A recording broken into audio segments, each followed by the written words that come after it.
let's have a look on our apparatus. Here it's a galvanometer, power supply.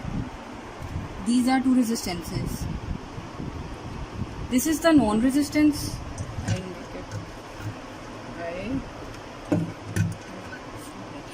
This is the non-resistance, that is we can vary it, we can use different resistances with it. Like I have put 2 or 3 different values of resistance so that I can get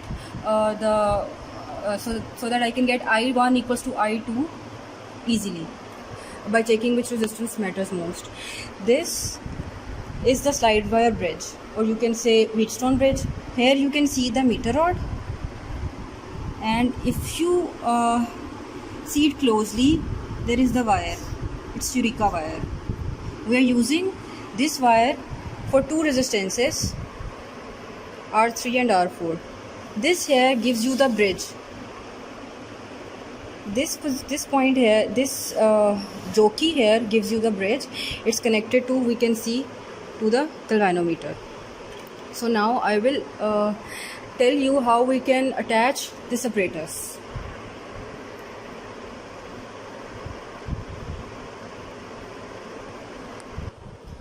So first let's have a look at our circuit diagram here.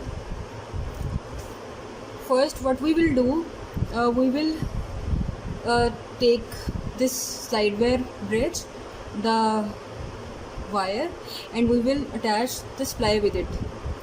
Plus will go to L1 and minus will go to L2. Here it's the power supply. We will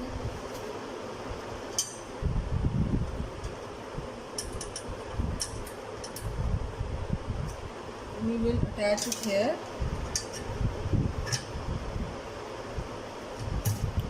We will attach it here.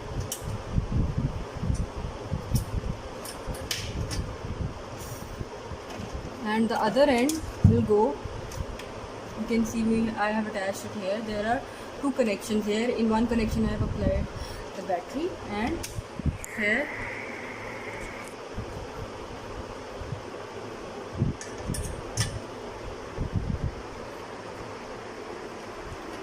there is the other connection.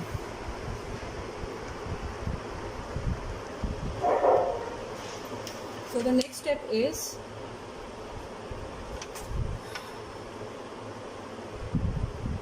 at L1 we will apply the variable resistance, one end of variable resistance. These resistances are here.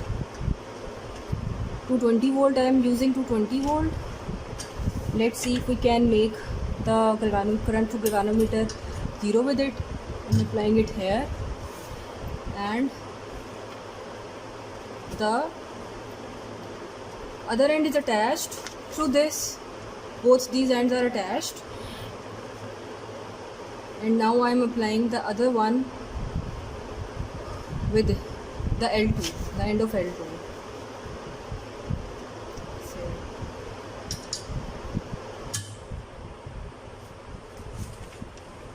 So both these ends are attached. Now I will apply galvanometer with the jockey, and the other end will go to the resistances here.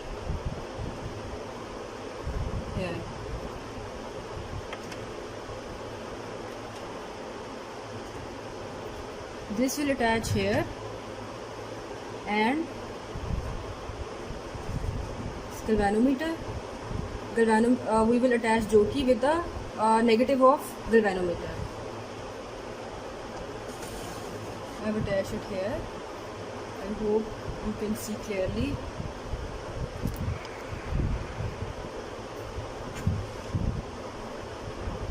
And the other end, we will attach the other end of galvanometer with the middle of our resistances here.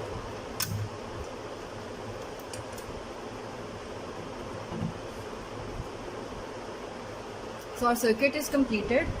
I will show you a whole look once. So here you can see it's one end of the power supply, and here resistance is applied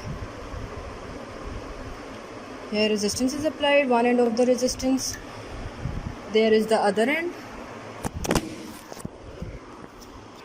sorry, there is the other end that is attached to the resistance other end, and one end is attached to power supply, joki is attached to the galvanometer, and the other end of galvanometer is attached with this resistances, in the middle of resistances. So this is our whole circuit. You can see the connections. Now we have switched on the power supply. You can see it here. I don't think you can actually see the value of voltage. It's 2.2 volts. We're giving it 2.2 volts.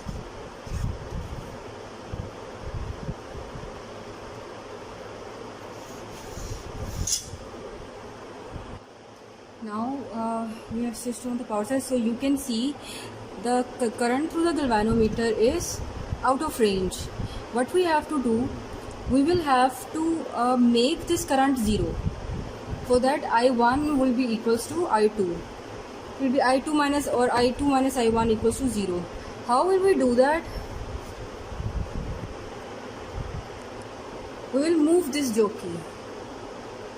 I am using 220 ohms here, and we will move this jockey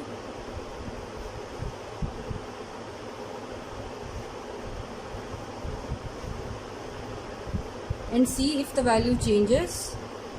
It's almost 0. It's moving towards 0 slowly.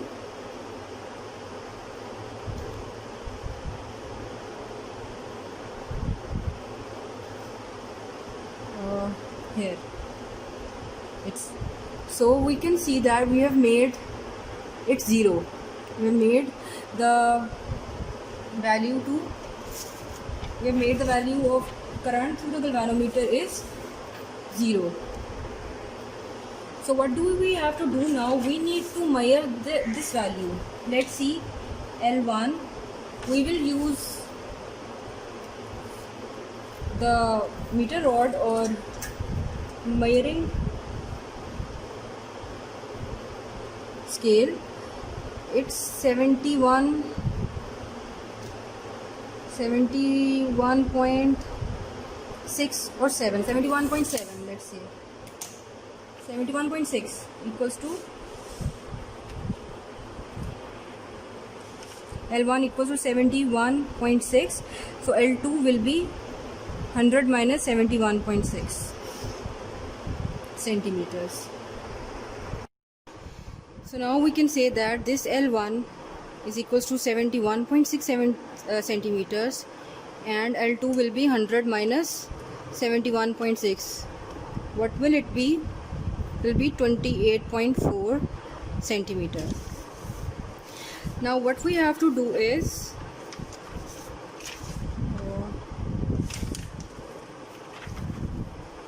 we had the values R2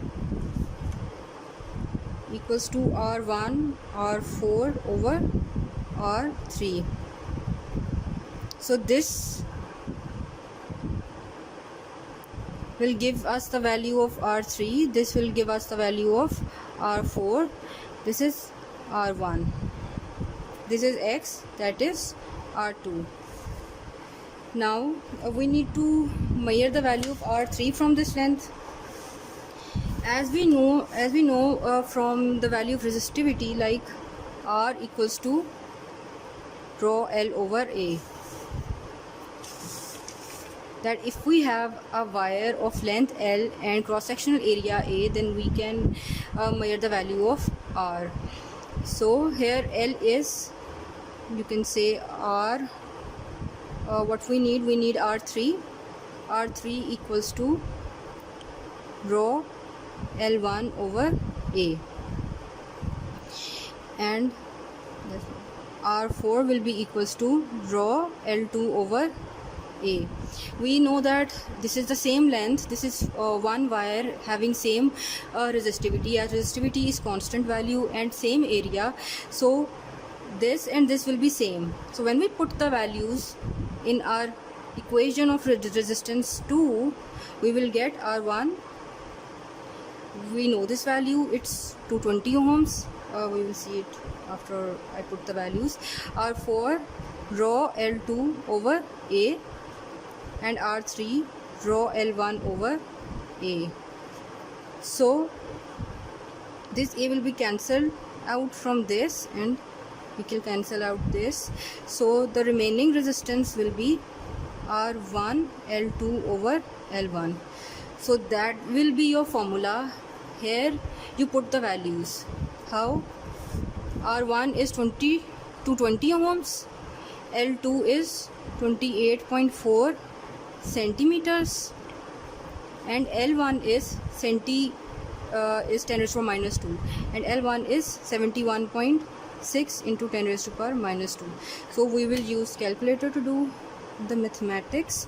220 into 28.4 into 10 raised to power minus 2. We will divide it with 71.6 into 10 raised to power minus 2.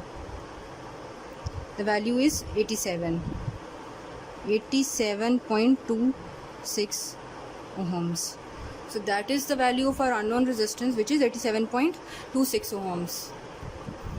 So this will be the value of our resistance, and our experiment is completed, and that's all for today.